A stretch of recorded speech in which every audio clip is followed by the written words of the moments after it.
this, however, I'm in great hopes that I will now race to the Smokin' with Smithfield hotline and welcome good friend to the show and pitmaster of Mama and Papa Joe's Barbecue, Clarence Joseph, to the show. Clarence, are you there? Good. What's going on, baby? Oh, my God. I've had one of the worst technical meltdowns in recent memory. I don't know what happened. I was getting along swimmingly with Meathead, and then literally as our segment ended, it all crashed out from there, and you're the next up. So thank you for being here. If it can't go wrong, it will go wrong. That's right. That's the creed of the internet. That, and tell you what. If anything will go wrong, it will go wrong, number one. And then also, can you believe, out of all of the free things that are on the internet, that porno is still one of the most free things on the internet? Can you believe that? Wow. Hey, this is a great country, man. I'm telling you, it's unfathomable to me that porno is this free. Nevertheless, Clarence, you have been, I remember a handful of months ago, we were chatting up, looking at this season and talking to you about what happened last year and kind of where you were gauging how 2016 ended up, and then how you were looking forward to 2017. And there were some tweaks that you were going to be making, but I don't know if we look back at this point, did you foresee yourself ripping off 3 in a row like you are on your current streak, or are you surprising yourself at this point too? I can't say that I'm surprising myself, Greg. In each of the previous 2 years prior to last year, this same time, I had streaks of 4 GCs in a row. So 2014 and 2015, this same period in the spring, I had 4 GCs in a row. So for whatever reason, it appears that spring, I get on a roll in the spring. I've heard of several other cooks talk about how taste changes with the season to where things might drop off just slightly. But I know I can't keep this up forever. It'll be nice, but I'm going to ride it for all it's worth. Really feel good about what I'm doing right now. I think my cooking, my everything about what I'm doing is in a perfect place right now. And I'm going to see how far I can take it. There's a handful of times over the course that I've done the show where I've been able to talk to pitmasters that have ripped off 3 in a row, 4 in a row. I don't know if I've ever done a 5 in a row yet, but, winning back-to-back is hard enough. Stringing 3 together is certainly a feat all its own. So as you start to look ahead to the next event and as you look over the past 3, is there ever a point after you win that second one where you feel either a physical pressure or a subconscious pressure that we got to get 3 in a row, or do you never go into an event when you have a streak going, having that kind of a burden on your brain saying, hey, I no matter what, I want to pull that 4th one out or that 5th one out or that 6th one out? Is there too much of a surmountable pressure that builds up over time? I think it comes with experience. Where in the past I've had one incident where I can clearly remember putting pressure on myself, the Houston Rodeo, going out trying to do way too much, and I've really taken that lesson to heart. And so at this point, like I said, my cooking is in a perfect place. I'm really easing into these competitions. I'm having a lot of fun. I know exactly what I'm doing, and I'm beyond that point now where I feel like I got to try to do too much, where just a little bit more rub might be what is needed. No, I know exactly what I need to do, and I'm very comfortable doing it right now. Clarence Joseph joining me here on the show, pitmaster of Mama and Papa Joe's Barbecue. So as you look over the streak here, Clarence, and you say you are cooking exactly the way you want, everything is hitting, the marks are hitting, you're on your program. Is that like the key for success, being a pitmaster, regardless of what sanctioning body you're in, is really dialing it in and then being able to go out every weekend and replicate time and time again in order to give yourself the best chance of winning? Well, that is it. Absolutely. Point well made. The idea is all about can you do exactly what you did last weekend? Or if I tell people, I go to competitions, I never worry about who's there because I'm competing against myself. Can I do better than I did last year? Can I cook better than I did last week? So in my eyes, that's exactly what I need to do. That's the mindset I need to come into each competition with. Are there any noticeable tweaks that you had made prior to the beginning of the 3 here that you're on most recently that you feel have attributed to this success, or it's just a culmination of knowing where you wanted to be and starting hitting that first mark, 3 contests ago and just carrying forward? There's some noticeable tweaks. One thing specifically, I sat down with a very good friend of mine.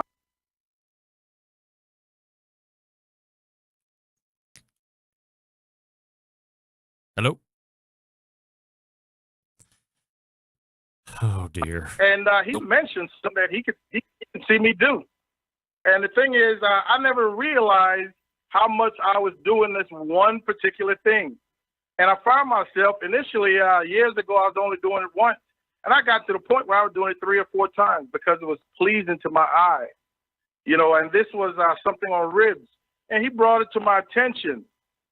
And I'm always willing to reflect on my past competitions, what I've done to see where my mistakes were. And I realized how far I'd come, and I made that adjustment. And boom, my ribs are top 3 cook-off after cook-off after cook-off right now. So what were you doing that wasn't something, or what weren't you doing that's something you were? I mean, look, I have to imagine if somebody's standing next to you and they're watching your process and they're like, hey, you're doing this all of a sudden, or you're not doing this all of a sudden, they're bringing it to your attention. That's isn't that a little bit unnerving? Not really. Like I said, this guy, he and we cook right next to each other. We all the time. And I have no problems telling you. Yeah. I used to spritz my ribs once during the entire time they were cooking. And I will tell you, during that, after that spritz, my ribs were just so pleasing to my eye, Greg, that I started doing it twice, then 3 times, then 4 times. and before I knew it, my cook time had been extended another 30 minutes to 45 minutes. There were competitions last year where I was struggling to finish my ribs. And I was like, man, I'm doing the same thing. I couldn't figure out why. And he brought it to my attention at one point, and I was like, whoa, it just never dawned on me. And, I made the correction, and boom, things went back to what they were. And, the thing we got to keep in mind as cooks, Greg, is that good food is going to be good food 2 years from now. It's not like all of a sudden good food isn't good food. People don't like it. It's just that we've changed what we've been doing it without realizing it. And if we can go back to that same good food, people are going to like it again. I was talking with, I want to say it might have been Travis Clark or, one of the other guys out of KCBS, and they had kind of recounted a similar story of there was something that they were doing, and they were hitting, and then they, for whatever reason, they got away from it. And it wasn't something that they were like, oh, yeah, I forgot to do that this past competition, and we'll implement it again next weekend, and we'll probably pick up and go from there. And it wasn't until like months and months down the road that they went back on a note and realized that, hey, this isn't something that I was doing. So I guess the long-winded question here, Clarence, is, are you taking notes every single time that you're doing a cook? And if you're reviewing, and if you're reviewing those notes from the past week, wouldn't you notice that, 1 week you were spritzing once, and then all of a sudden you're doing it 2 times, and then 4 times, and then 5 times, and stuff like that? And that's a great point, Greg. And I wish I could tell you that, yes, I do take notes. Initially, when I first created this team, my wife and I, in 2010, I tried to take notes. But unless it's something that you've really set your mind to do, it's very hard. You've got to, you might have 4, 5, 6 steps before you get a chance to record what you did. And without giving it a fair shot, I got away from it pretty quickly. So I wasn't dedicated to taking notes. The same friend I'm talking about, I can tell you, his name is Darwin Hoyle, Giant Barbecue. Same friend I'm talking about, I watch him meticulously taking notes throughout his cooks. You know, and I wish I could do it, but I just cannot remember. When I do remember, the desire really isn't there. So I can tell you that it's not something I've ever committed myself to fully doing. Would you consider taking on a strapping lad from the Rock and Roll Hall of Fame city to follow you around with a notebook competition season and dictate or document everything that you're doing, and then turn them back into you on a Sunday? Would you do that? That would be awesome. That would be awesome. Like you're my Saturdays, when I get home from Saturdays, you know, I pretty much stay off of social media, and I really reflect. And now that we're speaking about this, that could even be a time when when things are fairly fresh in my mind, I might be able to record some things. But I don't do any posting until Sunday. So I really sit back and reflect on that cook-off, what I did, what I could have done better, what went right, what might have gone wrong or so. So some very good points. The other side of this whole thing, and we've talked about this a couple different times when you've been on the show here over the last handful of years, is you're obviously not only are you prolific on the competition scene, but you're a very prolific teacher, and you've been teaching a lot of teams key elements that have really helped them ramp up their competition game. And we've talked about the bittersweet moment when somebody might have taken your class very recently, and now they're walking ahead of you on stage to grab a category win or an overall trophy or something along these lines. Have you noticed an increase in interest in Mama and Papa Joe's barbecue cooking classes during these last 3 weeks? Oh, absolutely. I spent much of today responding to queries, you know, about the class. And I mentioned a private class a couple of weeks ago, and Greg, I'm here to tell you, interest in the private class has really spiked. I'm in the middle of one as we speak. We did our prep portion this evening. We're going to do the cooking portion tomorrow. There's so many people who have conflicts on the weekends with work. There's a segment of cooks who don't want anybody to know they're taking classes. I never mention any of my past students by name or so. So, yes, I have seen lots of interest. I've seen a huge spike in interest in the class. Let me ask you, just out of personal curiosity, if I had a collection of gents and or ladies that were interested in a cooking class, like I can contact you and fly you up and we would do a whole cooking class and all this stuff? Like that's available? Absolutely. Really? Right now, I'm working on one in Dallas where they have to reach a certain minimum number of cooks to make it worth my while. But yes, I've been contracted out to different locations for individuals who can't or don't want to travel. So, man, I would love to get out of state, meet some new people, and show them what Mom and Papa Joe's and Texas barbecue is all about. That would be awesome. Clarence, we got 3 underneath the belt. Where's the potential 4th one, and when is it going to be taking place? My 4th one is coming up at the end of the month. I believe it's the 26th, 27th in there. And it's a cook-off for awesome cause, the Danny Dietz Memorial Cook-Off outside of Houston in Rosenberg. One of the big things about this cook-off, man, they've got some sweet trophies made by Navy SEALs that just about any cook in Texas is dying to get. I did it a couple of years ago. I had 3 walks. Didn't get one of those trophies, but I had a really nice day. So I'm looking forward to going back at the end of the month. And it's going to be a good cook, well attended with some quality cooks, which is right up my alley. So looking forward to that one. Would you rather be cooking this coming weekend? Is there any type of a momentum situation that you could be rolling in or not so much? Goodness. A buddy and I were talking about that yesterday on the phone. I said, when you're cooking the way I'm cooking, feeling the way I'm feeling, man, I wish I was cooking. You know, I can take a little comfort in knowing that I'm going to be cooking to some degree with my classes. You know, I've got a private class tomorrow. I've got a private class on Friday. Then I turn around the following weekend with my public class before I get back to competing. So it's not like I'm going to be totally out of the loop in terms of cooking. Still going to be pretty much in the mix, running my processes, running my recipes. So I think it's going to bode well for when I get back to the competition circuit. Clarence Joseph is the pitmaster for Mama and Papa Joe's Barbecue, currently on a 3 GC streak. And as we're recapping it here on this show, Clarence, always appreciate the time, man. Thanks so much for coming on. All right. Thank you, Greg. Look forward to another time. You got it. There he is, Mama and Papa Joe's pitmaster, Clarence Joseph. How about that? Where's my... God. All guests on the Barbecue Central show appear via the Smithfield Hotline. Trouble this evening. And on all accounts, it is trouble. Wow. Clarence Joseph, Mama and Papa Joe's Barbecue, 3 wins in a row. And again, I apologize to Jeff Vanderlinde from Shiggin and Grinnin. Masters in May, Day 1 champion. I'm going to reboot him maybe even next week.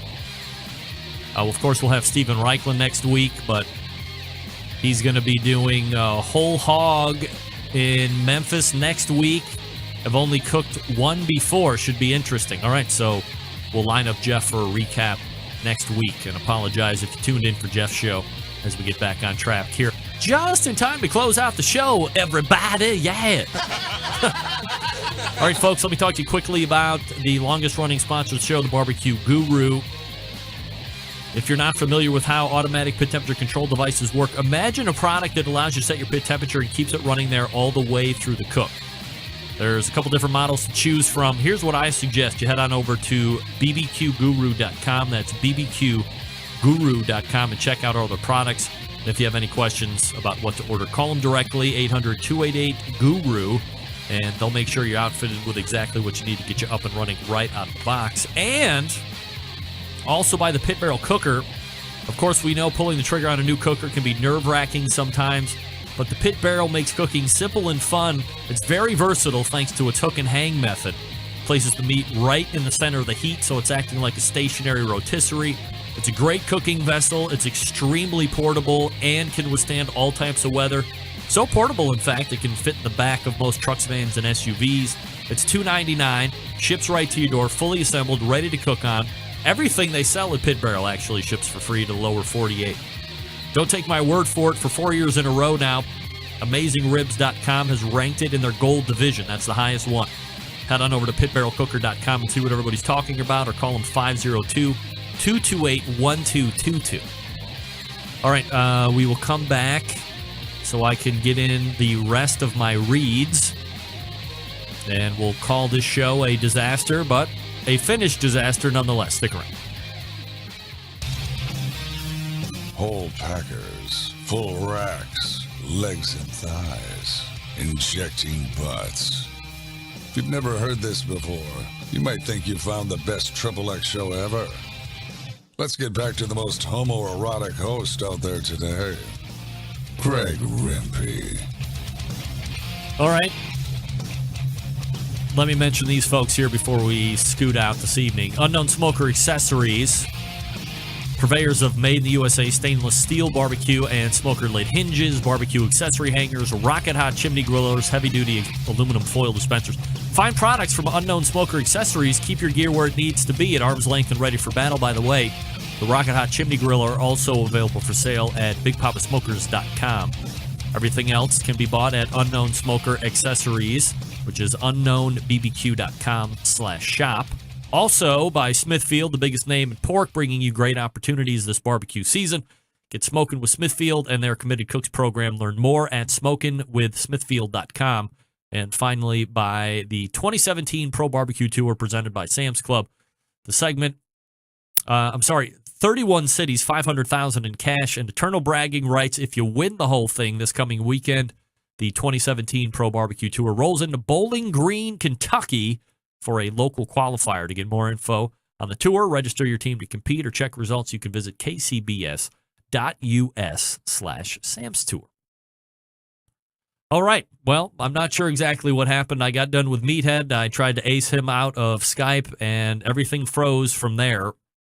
I think it had something to do with XSplit, which is the streaming server, but I can't be 100% sure. However, every Tuesday from now on, I will do a full reboot before this show hits because I can only stand about one of those. And if that ever happens again in successive weeks, I will probably go hang myself during the live stream, and I certainly don't want to do that, do I? No. All right, let's go ahead and get the hell on out of here so I can cobble together some semblance of a podcast to put up for iTunes. In the first hour, it was Meathead Goldwyn. In the second hour, it was Clarence Joseph from Mom and Papa Joe's Barbecue. It was supposed to also be Jeff Vanderlinde from Shiggin' and Grinnin', but that didn't work out because of the tech issues, which you podcasters will not be aware of. It's just going to sound a little bit disjointed. But when isn't the show sounding a little bit disjointed? Got a great show lined up for you already next week. If you don't believe me, let me prove it to you. We got Memphis in May coming up here this coming weekend. So we got Steven Reichlin at 9:14. We got Joe Heltzberg at 10:14. And then we'll go Jeff Vanderlinde, and then we might get a Grill Girl recap. I mean, who knows? We'll see what happens. September 11th, 2001, I will never forget. Until next Tuesday at 9 p.m. Eastern Standard Time, this is your program host and proud U.S. American, Greg Rempe. Good night.